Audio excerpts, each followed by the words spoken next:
Darius Garland is on the verge of something huge. This is exciting news that will have Cavs fans fired up as we head into the weekend. I'm certainly excited about it, and I'm going to explain why you should be as well. Welcome to another episode of Cavs Digest, everybody. I am your host, Darayus Sethna. Thanks so much for joining me on today's episode. Before we get into it, make sure you like this video and subscribe to the Cavs Digest YouTube channel. Keep putting your comments in there. Yes, I read them. Matt and I have been posting content out like crazy, so we really appreciate if you could like the video, subscribe to the channels, and keep that content coming into your feed if you are a big-time Cleveland Cavaliers fan, which probably are if you're watching the channel. So thanks for coming aboard. Happy Friday. Let's get into today's video. I want to talk about a recent article that I was browsing around, doing some digging.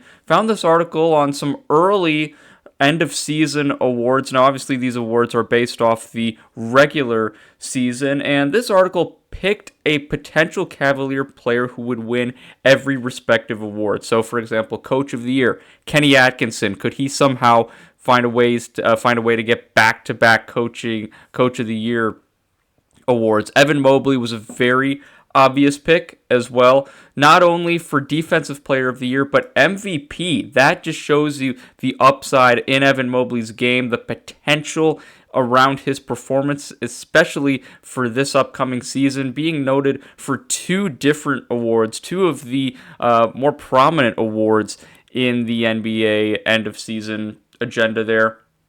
But there was one specific award and player combination that really stood out to me and quite frankly really got me excited, and it was Darius Garland for Clutch Player of the Year. Now, I love this pick.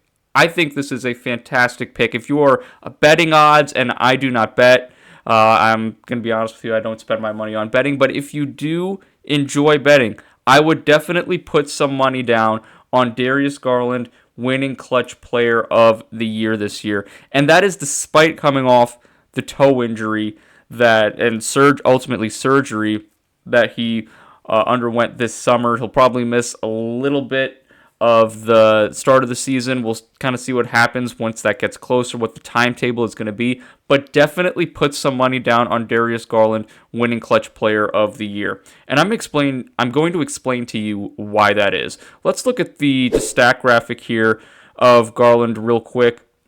When I look at this stat, this is a stat graphic that, both Matt and I have pulled up a decent amount over the summer and during the offseason here. But what really stands out to me about this stat line is that it's just well balanced, right? You look at Darius Garland, the 30 minutes per game. For someone who's going to be averaging around 31 minutes per game, I'm expecting around 20 to 25 points. And Garland hits the mark right there. For a guard, gets you 3 rebounds a game. But look at that, the assists as well, getting teammates involved. I think this is one of his better years in, working off the ball, getting other teammates involved. It does help when you have really talented guys like Donovan Mitchell, Evan Mobley, and of course Jarrett Allen, who is a tremendous lob threat. And then you look at the steals. I think Garland, not known for being a defender, but I certainly think has taken a step in that direction. At least is going to give you effort and try to compete on that end of the floor. And then you look at the efficiency, and that's going to be a key word for today's video, efficiency. The 47% from the field, and then took his three-point shooting to another level here with 40% from beyond the arc. Now, specifically talking about Darius Garland and his clutch stats.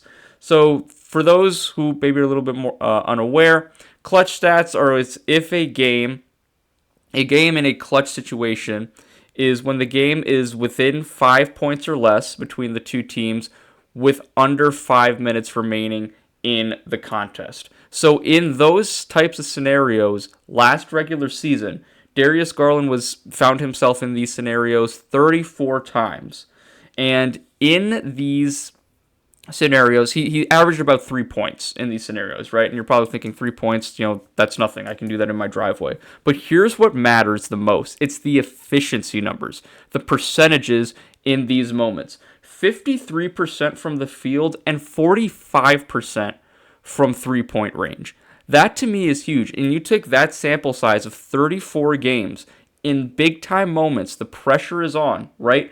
Stayed calm, cooled, collected, shot well from the field and from three-point range. Did not let that affect him at all. And here's the other part. In those 34 scenarios that I mentioned, Garland and the Cavs came up with wins in 25 of those scenarios. So the Cavs essentially were 25-9 in clutch game situations, and Darius Garland really led the way with his efficiency on the offensive side of the ball. I think that's what made the Cavs so dangerous, is that you could give the ball to Donovan Mitchell, yes, Evan Mobley, sure, but even if you give the ball to Darius Garland, he could not only can he score efficiently, but he could also find his teammates who can also punish you, whether it's from the perimeter, in the paint, mid-range, whatever. But that's where I really see the balance in Garland's game took place this year, because he was able to really decipher when he needed to pass, when he needed to shoot, when he needed to get to the free throw line,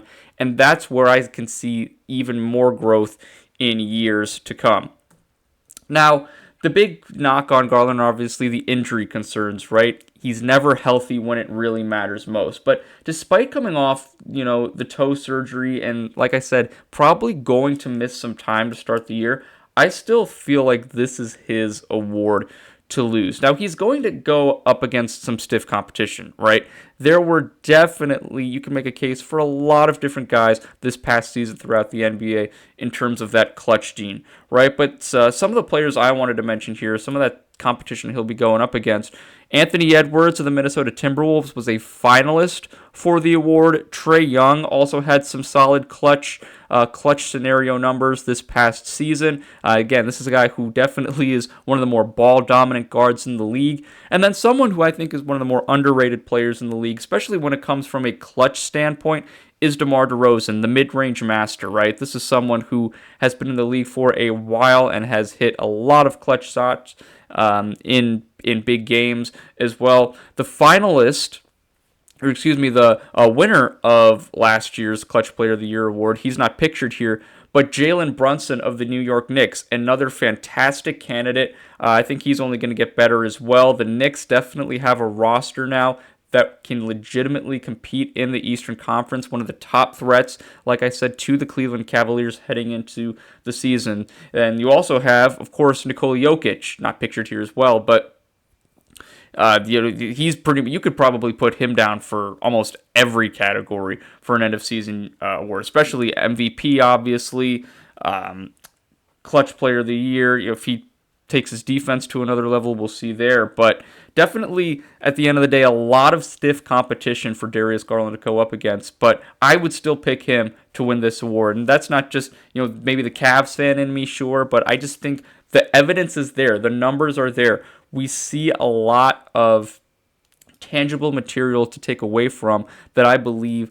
proves Darius Garland should be one of the, if not the favorite, to win this award, the NBA Clutch Player of the Year. But let me know your thoughts. This is going to be a big year for Darius Garland, especially the fact that he's going to miss some time to start the year. Nonetheless, I think he's going to come back better than ever. I think he's going to come back with a chip on his shoulder, and that could propel the Cavs to bigger and better things for 2026 and years to come. But let me know your thoughts in the comments below. Do you think Darius Garland will win Clutch Player of the Year? Who are your favorites to win the award? I want to hear what you have to say. So make sure you leave a comment, like this video, and subscribe to that Cavs Digest YouTube channel. Have a fantastic weekend, everybody, and I'll see you again soon. Take care.